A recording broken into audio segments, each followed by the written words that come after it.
So when I was in university, I was presented this idea of the dichotomy between two strands of moral thought in the Western tradition. On the one hand, the tradition stemming from the city of Athens and really like the Homeric values, often represented by the character of Achilles, which stood for self assertion, nobility of achievement, the warrior strength, and honor and dignity associated with that. And then conversely, the strand of moral thinking coming out of cartoonishly, symbolically Jerusalem, with the character of Jesus being the main representation. And this represented a more gentle and self sacrificial, compassionate picture of moral philosophy. This dichotomy exists, certainly in culture.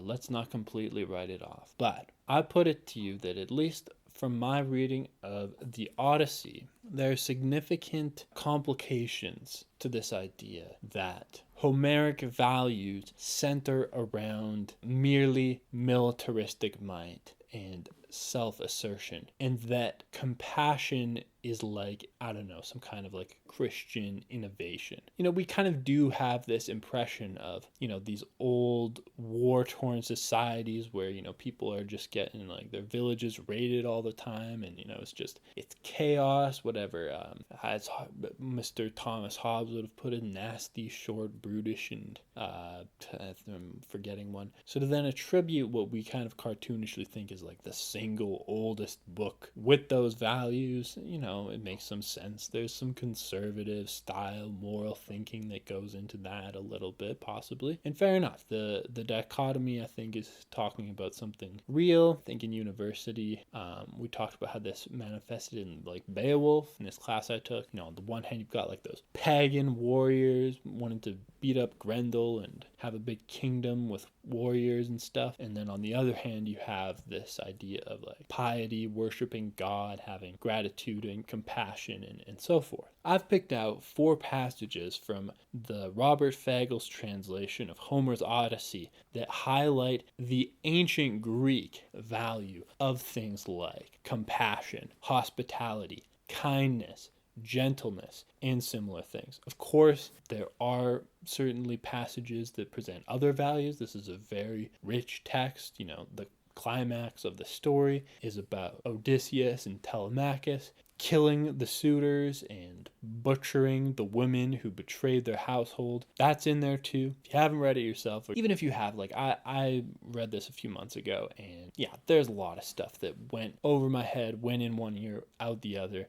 So yeah, return to some of these passages. Here we go. So first of all, we have from book 7, which in this Fagles edition is titled Phaeacia's Halls and Gardens. And this passage that I've picked out pertains to the way in which Phaeacia, both traditionally and in the specific case of Odysseus, treat their guests. So let me just read a few stanzas here, and they're kind of long stanzas. So we'll pick up right where Odysseus enters the, I guess, kind of the dining hall of the king of Phaeacia, and, quote, he flung his arms around Arete's knees. Arete, I believe, is a member of the royal family. The god-sent mist rolled back to reveal the great man, and silence seized the feasters all along the hall. Seizing him right before their eyes, they marveled, gazing on him now, as Odysseus pleaded, Queen Arete, okay, so she's the queen, daughter of godlike King Rhexenor, here after many trials I come to beg for mercy, your husband's, yours, and all these feasters here. May the gods endow them with fortune in all their lives. May each hand down to his sons the riches of his home, and the pride of place the realm has granted him. But as for myself, grant me a rapid convoy home to my own native land. How far away I've been from all my loved ones, and how long I've suffered. So Odysseus is a refugee. He was lost at sea, and he barely made it to land alive. The land was this kingdom of Phaeacia. I'm sorry if you can hear the birds in the background. They're just going to have to be there. and he's begging, great cunning Odysseus, begging for mercy, and pleading so, and we're going to continue, pleading so, the man sank down in the ashes, just as the hearth beside the blazing fire, while all the rest stayed hushed, stock still. At last the old revered Echenius broke the spell, the eldest lord in Phaeacia, finest speaker too, a past master at all the island's ancient ways. Impelled by kindness now, he rose and said, this is no way, Alcinous, how indecent! Look, our guest on the ground in the ashes by the fire. Your people are holding back, waiting for your signal. Come, raise him up and seat the stranger now in a silver-studded chair, and tell the heralds to mix more wine for all, so we can pour out cups to Zeus, who loves the lightning. Champion of suppliants rights are sacred, and let the housekeeper give our guest his supper, unstinting with her stores. And then the Phaeacians proceed to welcome him and feed him and give him a place to sleep in exchange for hearing his stories. So this is one of the central themes in dramatic tension and sources of dramatic tension throughout Homer's Odyssey.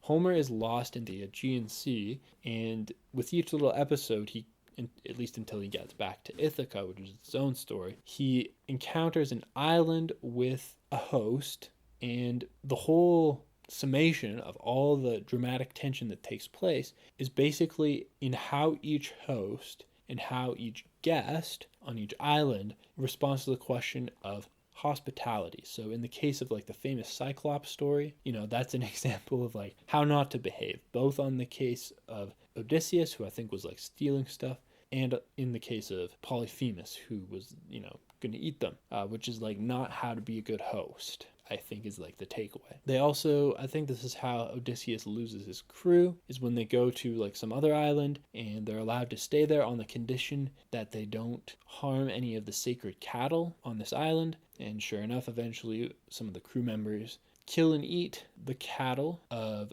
the owners of that island, and then all of the crew of Odysseus gets killed as recompense, sort of mirroring how the suitors in Ithaca also get killed for, stealing the belongings of that island without permission. So there's a sacred, or certainly a culturally important set of responsibilities, both on the side of the guest and the host with respect to hospitality. And I think that this could be a very pertinent text to return to. Of course it is, for many reasons. It's the Odyssey. But with respect to the political debates, about immigration, right? Speaking about that topic through the lens of the responsibilities and the rights of the host and of the guest, I think could create a more cohesive, productive conversation.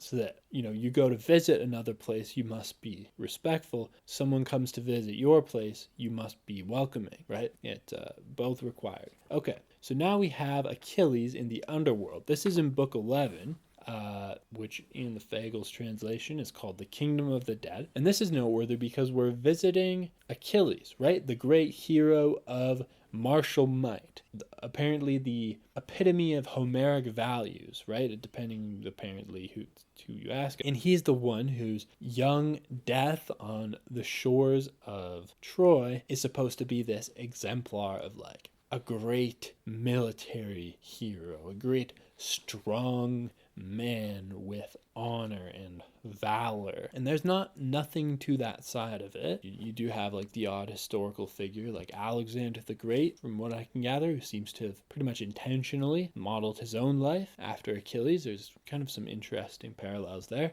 And this is long before, the deconstructionists. This is long before destruction of the Western canon. Within Homer itself, we basically have a moral dissolution from that value of martial might and valor at the expense of all else. So I'll just read this passage here instead of trying to over-explain it. So these are Odysseus's words to Achilles. Quote, "But you, Achilles, there's not a man in the world more blessed than you. There never has been, never will be one. Time was when you were alive. We Argives honored you as a god, and now down here I see you lord it over the dead in all your power. So grieve no more at dying, great Achilles. I reassured the ghost, but he broke out, protesting. No winning words about death to me, shining Odysseus. By God, I'd rather slave on earth for another man, some dirt poor tenant farmer who scrapes to keep alive, than rule down here over all the breathless dead. But come, tell me news about my gallant son. Did he make his way to the wars? Did the boy become a champion, yes or no? Tell me of noble Peleus, any word you've heard, still holding pride of place among his Myrmidon hordes? Or do they despise that man in Hellas and in Phthia, because old age has lamed his arms and legs? For I no longer stand in the light of day, the man I was, comrade in arms to help my father as once I helped our enemies, killing the best fighters Troy could field in the wide world up there. Oh, to arrive at father's house, the man I was, for one brief day, I'd make my fury in my invincible hands a thing of terror to all those men who abuse the king with force and wrest away his honor. So here, we start with Odysseus giving Achilles the praise that, the West gives him, that Alexander the Great gives him, that Achilles, or that conservatives give him, that I probably would have given him whenever I was taking that class on Beowulf, about Achilles, you were the greatest of the Greeks, we revered you as a god, and now you live in the underworld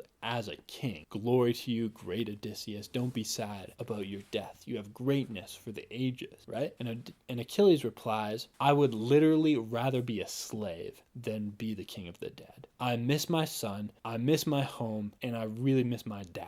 And that's how he responds. So this is a very powerful message, I think, especially in the wake of the Iliad and all the things that happened at Troy, and also especially because the whole Odyssey is about a character in Odysseus who makes the choice that Achilles didn't. Instead of dying in glory and in martial, in a blaze of fire on the shores of Troy, he goes home back to his family to till his fields, look after his servants, and be like a just king on a little island. Okay, now we're jumping to book 14, The Loyal Swineherd. So this is after Odysseus has returned to Ithaca. And when he first gets to Ithaca for practical reasons, he's in disguise. So certainly nobody at first knows that it's him. And what's happening in this scene is that he goes back to his house kind of through a side entrance because he can't go through the main doors where all the suitors are, and he finds his old servant, namely the loyal swineherd. And the swineherd thinks the real Odysseus is dead, right? This guy before him is in disguise, so he doesn't know that he's talking to Odysseus. But this is what he says when Odysseus in disguise asks the loyal swineherd what he knows about his master Odysseus. Quote, O friend, no wanderer landing here with news of him is likely to win his wife and dear son over. Random drifters, hungry for bed and board, lie through their teeth and swallow back the truth. Why, any tramp washes up on Ithaca's shores, scurries right to my mistress, babbling lies, and she ushers him in, kindly pressing for details, and the warm tears of grief come trickling down her cheek, the loyal wife's way when her husband's died abroad. Even you, old codger, could rig up some fine tale, and soon enough, I'd say. If they gave you shirt and clothing for your pains, my master, well, no doubt the dogs and wheeling birds have ripped the skin from his ribs by now. His life is through, or fish have picked him clean at sea, and the man's bones lie piled up on the mainland, buried deep in sand. He's dead and gone, I, leaving a broken heart for loved ones left behind. For me, most of all. Never another master kind as he. I'll never find one, no matter where I go. Not even if I went back to mother and father, the house where I was born and my parents reared me once. Ah, but much I grieve for them, as much as I long to lay my eyes on them and set foot on the old soil. It's longing for him that wrings my heart. Odysseus, lost and gone, that man, old friend, far away as he is, I can scarcely bear to say his name aloud. So deeply he loved me, cared for me, so deeply, worlds away he is. I call him master, brother. And there's dramatic irony because we know that he's saying that to Odysseus. That's very, very cool, very sweet. But The loyal swineherd, who by the way is like named loyal, that's like his most important trait, loves Odysseus. And why does he love Odysseus? Quote, never another master kind as he. So, what does this tell us about Homeric values? Yes, there's a place for valor and war and martial might. There's also a really important place for hospitality, for being respectful as a guest and only taking what is given to you and not taking more. So kindness, generosity, and literally kindness, gentleness, caring for your servants. Not just your wife, not just your, heir, not just the nobility, literally the swineherd, being loving to him, being caring to him, is in part what helps him reclaim Ithaca, because it's kind of through the scheming of the swineherd and Telemachus and other of the servants that Odysseus, I think still in disguise, eventually confronts the suitors. Okay, so the last quote that I have today is about Odysseus and his puppy. So when Odysseus, still in disguise, goes into this place where the suitors are for the first time, he sees his dog, and he kind of gets sad because he's been away for 10 years, and so the dog is much older than when he first got him, and he can't go back, he can't kneel down to greet his dog, even though he can tell that his dog recognizes him. So here's a passage of the dog. Now as they talked on, a dog that lay there lifted up his muzzle, pricked his ears. It was Argo, long enduring Odysseus's dog. He trained as a puppy once, but little joy he got, till all too soon he shipped to sacred Troy.